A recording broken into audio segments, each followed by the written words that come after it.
Good morning, everyone, and welcome to Word of Faith Responds. It's so good to be with you today, and we have been sharing with you about all the wonderful things that Jesus has done in our lives at the Word of Faith Fellowship. And you've been hearing from many of our members that have been in our church for many years, and they've been sharing with you all the wonderful things Jesus has done in their lives. And so today I have with me Kevin and Annalena Stone. What's amazing is that Kevin actually was born in Jamaica, and through a series of events where God led him, he ended up in the United States and ended up here in Spindale at the Word of Faith Fellowship. And his wife is here with him, and his wife is Annalena, and she actually came here from Sweden. And you're going to hear the amazing testimony of how God led them and brought them to Spindale, to the Word of Faith Fellowship, and God brought them together to be married. And I think you're going to be really blessed to hear their testimony. Kevin is actually a laboratory analysis, and Annalena is a nurse. And let's listen to their testimony and see how Jesus has changed their life. So we're going to start with Kevin. Kevin, go ahead. All right. Good morning. Thank you very much for having us here, and it's a it's a privilege and an honor to share what God has done for me. It's way beyond words. Is sorry. Woman, I can testify to the keeping power of God, and where as God has taught us, God has a plan for your life, and the devil has a plan for your life. And if you obey God, He says He comes and He gives you life much more abundantly. And the devil comes to steal and to kill and to destroy. But I can testify today that Jesus never fails, and that if you obey God, all He has is good for you.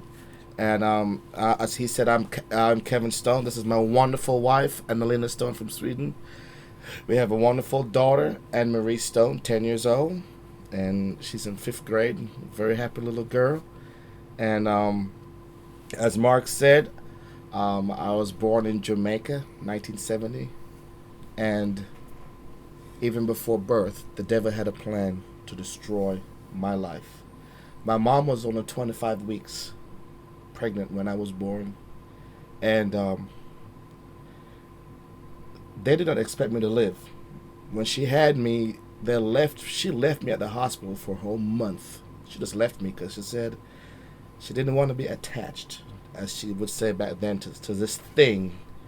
Because if it died, she didn't want to be hurt. So she just left me there at the hospital for a month. But my dad, he kept coming. He stayed there, looked for me, and but my mom. And then I remember they called her like a month later, said he's still alive. Come get him.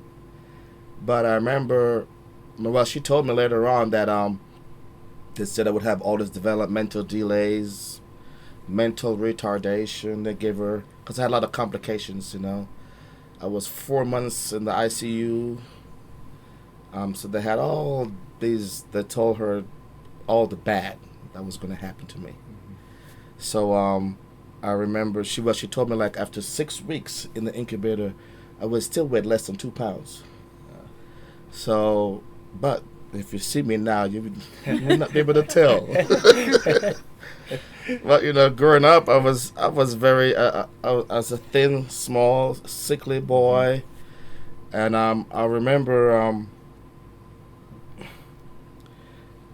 things.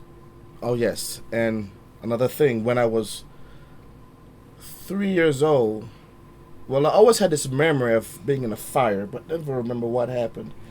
I remember when I was older, like 15, I asked my mom why I always have this memory about being in a fire. She said, yeah, when you were 3, my grandmother was cooking and the house burnt down. And my father actually saved me out the fire. And I had this memory of him running through the kitchen. And she said it happened. He caught me, got me in the house, he ran me through the kitchen, through the fire, saved my life. And it's just, you could see where the devil many times tried to take my life, but God had another plan. And I remember at 7 years old, they had a huge crusade in Jamaica, and I went there, and one of my close friends invited me to the altar, to know about Jesus, and I said, sure. And I remember I prayed, I said, God, come into my heart. I want to know you. I didn't think anything, but the next day, I remember when I woke up, my whole life changed. Everything looked new. Everything looked like, I didn't know. I had no idea what happened, because before that, I didn't really go to church. But from that day, my mom never had to tell me to go to church. I was in church every Sunday. I wanted God. All I knew, I wanted God. And I would pray. I read my Bible. Nobody had to try to get me in church. I was there. I would walk 2 miles to church, but thought nothing of it back then. I walked 45 minutes to church, because in Jamaica you walked everywhere. So I'd walk to church, and but still, you could see where the devil, even after that, tried to take my life. I mean, I was on the way walking home from school. I'd be caught in the middle of a crossfire from a shootout. In Jamaica, you have drugs, you have gangs, you have these. I remember almost being hit by a car, being almost hit by a train. My house was broken into 6 times in 4 months, and we were in it. I mean, the thieves would hold us up and steal our stuff, and you grew up in that environment. Yeah. But it's amazing, though, in those years, I felt where God guarded me. I can't explain it to you. It's like it happened, but I wasn't afraid, because I know God would take care of me. At the same time, my mom began going to church right around when I started.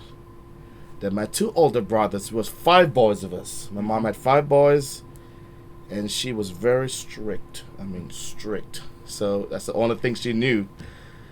So when she began going to church, I began going. My mom started going to church, and my 2 older brothers at the time began going to church. But my father did not want to go to church, and began having major strife. And I remember, as one of my friends had shared, where the strife got so bad that I wouldn't leave the house. I was there, and my brothers, to protect our mom. And my 2 brothers had moved out and left when I got a little bit older, so that was my job then. I remember it got to where they got physical. I mean, they were physically fighting, and many times my dad would literally try to choke my mom. And I remember I would not leave the house. I would not go anywhere, would not go to any parties or anything, because I said I would not leave my mom in the house of my dad. And I remember the last time it happened, she took a knife to him and says, if you do one more time, you'll be a meat in the refrigerator. I remember that, and I remember thinking, well, she can take care of herself now. I don't have to be home every day. I remember thinking that, but the hurt and the scars were still there. I remember that, and but it's amazing though. When I was thinking about sharing today, a lot of these things got us so healed and removed. You have to almost think hard to remember some of these things, because it's like Joseph in the Bible with his son Ephraim. It says, God has made me to forget. Because it's like listening to somebody else that's different, but you look back and you remember where you've come from. And I remember those hurts and those wounds and the strife. And then I remember I was about 16 years old. My mom had enough, and she moved out. And I had my 2 younger brothers, and then my dad began to not be home. He would leave for a week at a time. You'd never see him. He'd be gone. And that was hard too. Sometimes we didn't have food or things in the house. And I remember at 16, all of a sudden I realized it's me. I'm the one that had to go to the store. I am the one that had to go shopping, get the groceries. I was the one who had to take care of my 2 younger brothers, get them to school and cook the dinner. And I was thinking it all happened like that overnight. And I remember, and that too was very hard. And then, but my mom came back, and she would visit she moved to Florida at the time. She moved to Florida. She's still in Florida right now.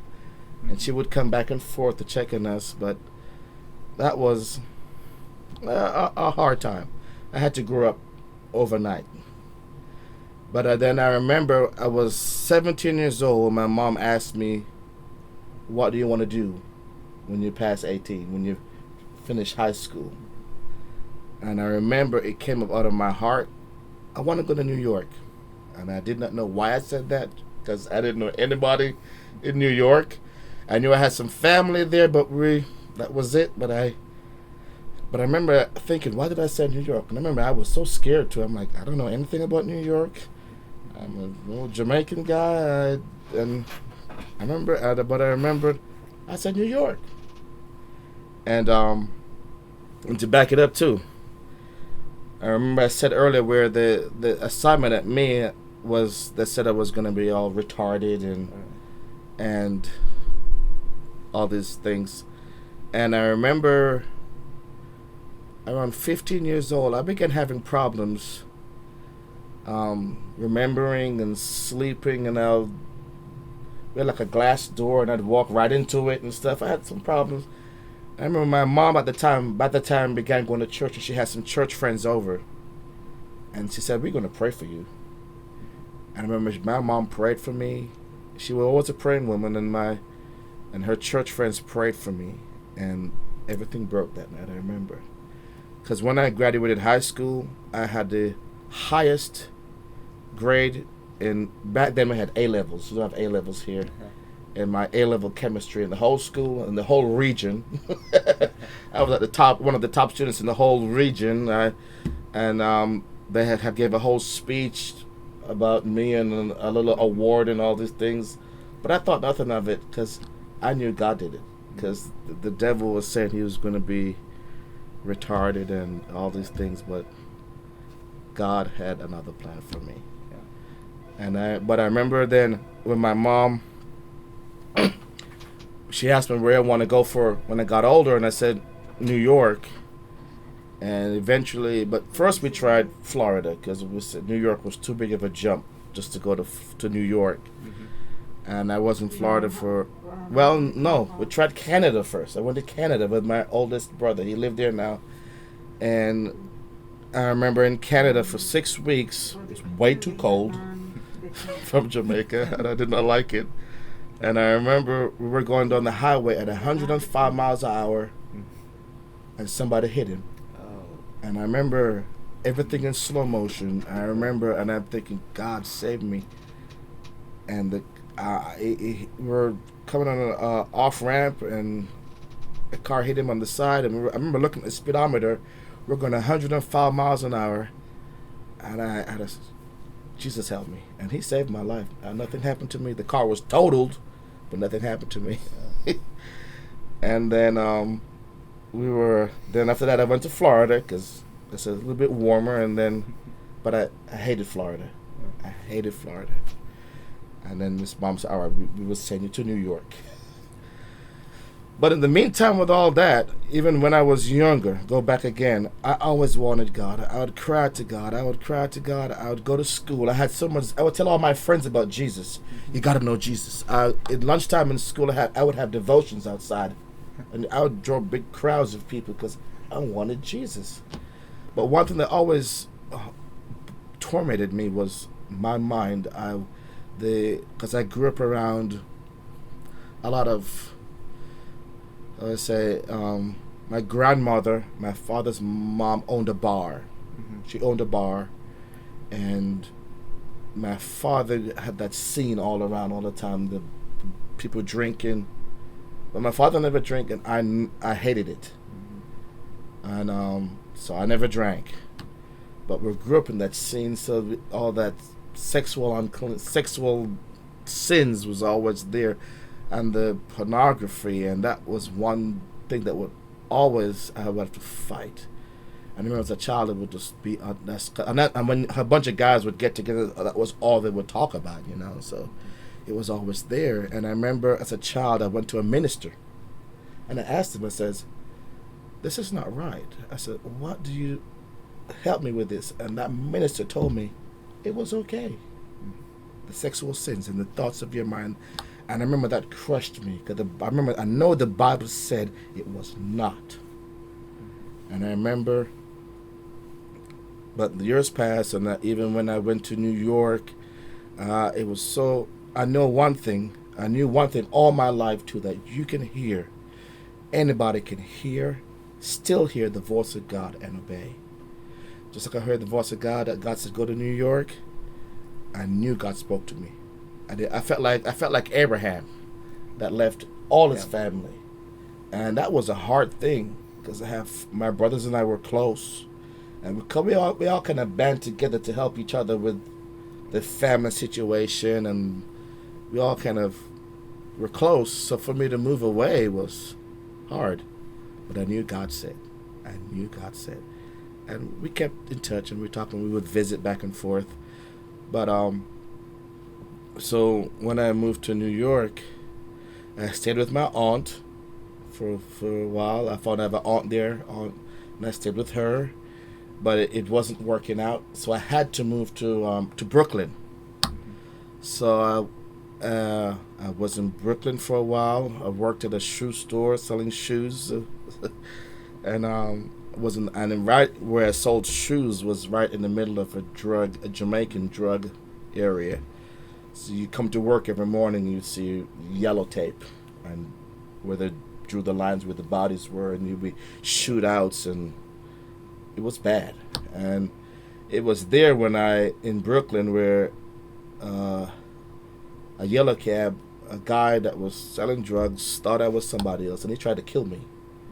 And I remember I ran he was running me down with his car on the road, on the sidewalk behind me, and I remember I ran for like a mile, and I said, Jesus, you got to save me. I remember I ran. I don't know how I got home, but I got into the house and my knees buckled because I said, God saved my life again that day. I have so many stories of where God saved my life, and even in New York. And somewhere in there, I began searching for God because I went to all these major churches. I went to these big churches. I went to every conference.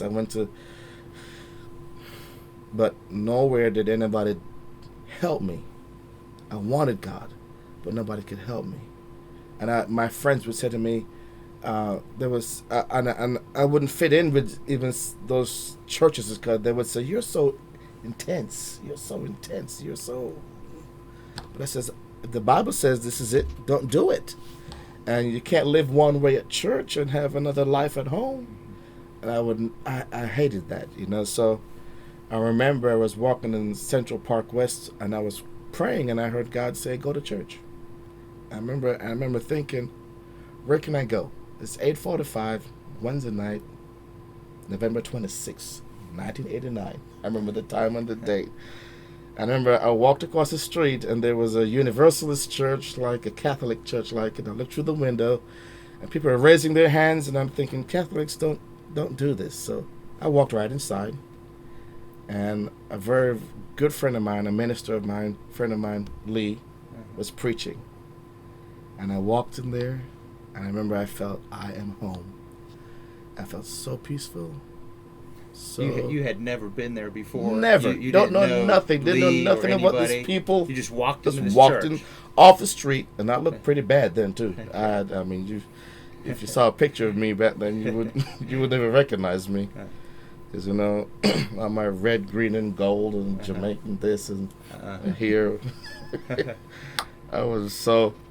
I remember she prayed for me that night, and they had a strong prayer. But I loved it. I loved every bit of it, and I knew I was home.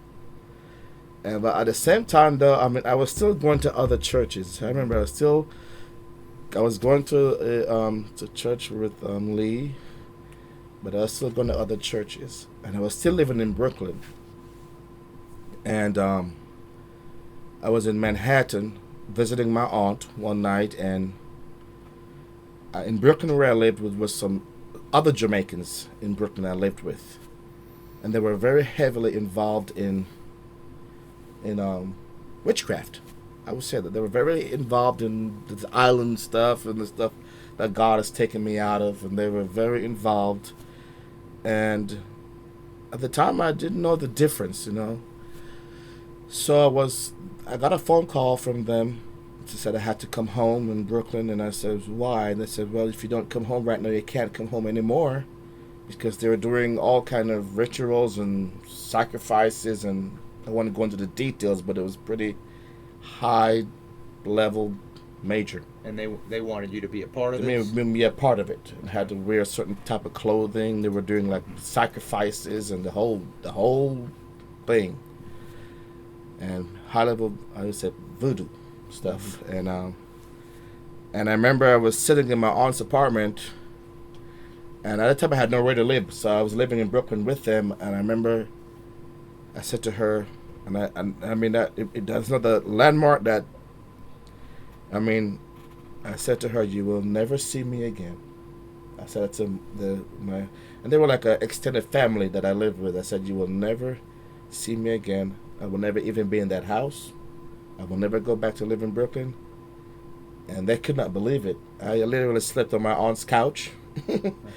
And the next, I left my clothing, my school stuff, my book bag, everything. I told them they could burn it. I never went back. And I remember I found in a little, I rented a room, like a little bedroom, big as this room right here. I slept in there and I rented it. I found somewhere to live. And soon after I moved in with another church friend of mine at the time. And I stayed there. But those were the landmarks in my life where I know I said, I wanted God and nothing else. Mm-hmm. And nothing else mattered. Nothing else. I wanted God. And I remember I got a job eventually at UPS. Very good job. And I would work nights, try to go to school in the day. I would have 3 jobs. I would work in the weekends part-time. And I got more involved in the church I went to. This is with Lee's church. It was Heart to Heart at the time. It was called Heart to Heart World Outreach. And I was there. And then some ministers came up from North Carolina. From Word of Faith? From Word of Faith. Yes, from Word of Faith. And for the first time, I saw true ministers who loved you enough and loved you and took you into their heart and prayed for you and I remember then I began coming here for seminars and I mean there were people who were genuine, who did not live one way at church and another way at home, and they would pray for me and my mind began to clear up. I mean, if you knew how it was, I would call reprobate, where every second of the day you were thinking the sexual thoughts and stuff, but to where it just when they began to pray for me and began to teach me God's ways, it's like chains fell off of me, and then I came here. I remember when in I think 1994 was when I moved here. But before that, I had my job, at UPS at the time. It wasn't an easy job. I wasn't well liked because of where I tried to take a stand to serve God. But I remember right before I came here, everything began to work out. They gave me a raise. They gave me a promotion. Supervisor. I was supervisor of the month for like 3 months in a row. Thank you, sir. I remember everything began to work out fine, and I thought something ain't right. Because I know, and then that's when God spoke to me to move to Spindale. And I remember thinking, Spindale? I remember thinking, I can't find it on the map. It was like, when I would visit here, I said, it's good to visit, but I would never like to live. It was just a bunch of bushes, and that's what I thought at first. But I knew God said move. I knew God said move from Jamaica to New York, and then God says move to Spindale. And my friends thought I was just crazy. I mean, you leave a job in this big company with benefits and this. And I didn't care. Because I knew I would die if I stayed in New York. And in the meantime, I remember I was riding to work one day to New York. I was riding to work in 8th Avenue, and a yellow cab ran a red light and side-swiped me and left me on the road laying right there. I could have died. I'm getting out of here. And I moved here, and I didn't care. I didn't have a job at the time. I didn't know what I was going to do when I got here, but I did not care. I wanted to obey Jesus. And I got a job. I met a very good friend of mine, Kent. Mm-hmm. I got a job in thermoplastics for 3 years, and then After that, I got a job working construction. I worked with my friend Mark Yeah. here for a while. We did. I've met some very good people, and we were all friends together. We all helped each other. We all could, if had a problem, we could say, "Let's pray, Mark," or anybody who I was working with, and it really helped a lot. And I found friends who didn't think I was intense, that wanted God even more than I did, and it helped me a whole lot. And I remember one thing I want to share about hearing God's voice. I remember I was doing a pool with one friend of mine, and I remember hearing God's. What kind of work were you? We're stealing. I don't know how to explain Okay. that. We dug a pool. We're building a pool. It was in North Washington Street, and I heard God said to me loud and clear, "From this day forth, your life will never be the same." And I turned to my friend and said, "What did you say to me?" He said, "Nothing." And I remember that night I went to church, and somebody said, "Somebody wants to talk to you." And I said, "Who?" I said, and I went, and I saw her down the hall, and I remembered that voice that said to me, "From this day forth, your life will never be the same." And I said, before I ever met her, I said, "That's my wife." And no matter what happened, we had struggles in there, and we had things, but it didn't matter. That was my wife. Okay, from this day forth, my life has never been the same. And we're married now. 15 years, and it's amazing. It's like one thing God has taught us, and I can't say enough. You can hear the voice of God, and you can obey. You can obey, and that God has a plan for your life. And if you obey that plan, it would be good. So there's so much I could share. Well, we have just a couple of minutes left. You were mentioning, Kevin, about the. I guess I'll use this real quick. You were mentioning about the thoughts you had, the struggles you had, ungodly thoughts, things that you had since you were little. You went try to get help, different churches, and then you mentioned you came to the Word of Faith. Ministers were praying with you and so forth. Just share. We've got just a couple of minutes left. There may be people listening who maybe have the same problems or had the problems. Just ungodly things, that thoughts and desires that you go to church, but you have these struggles of having these things in your heart that aren't right. You got a couple minutes if you could just share what things God showed you and did in your life to help you with that area in your life. Okay. I remember as a young child, real quick. The biggest thing that helped me was a prayer. And I've read my Bible, and I said the Word of God would renew your mind, which is true. But I needed deliverance, plain and simple. I needed deliverance. And this was the first place that brought me deliverance. And they prayed for me. And when they prayed for me, I remember it was in Connecticut, actually. I came to Connecticut. I went to Connecticut to a conference, and they prayed for me. And right then, it's like something lifted off of me, and I could start to think clearer. It wasn't all there, but clearer. And I remembered that one thing God taught me was I have a will. I thought I had no control over it, but you have a will. But I was so, how do I say, controlled. So until I had the prayer, then I could say, no, I'm not doing this. And I remember even Mark was one of my good friends. Yeah. Even when I was younger, I'd work with him, and I'd say, "Mark, hey, this hit my mind right now." He would stop. I would pray. He can tell you. We'd pray right then and then. Yeah. And then it got better, and it got better, and it got better. And I remember even, because I remember, and also too, one of the other big keys for me was I had to forgive my father and my mother. Because I remember I would always get hit with like just nightmares, bad dreams and stuff like that, and the thoughts all go together. I remember one day when God spoke to me to forgive my mom and my dad all that bitterness and everything. Yeah. When I did that, happened. It just left. Because I realized Right. no matter what happened, I couldn't blame them anymore.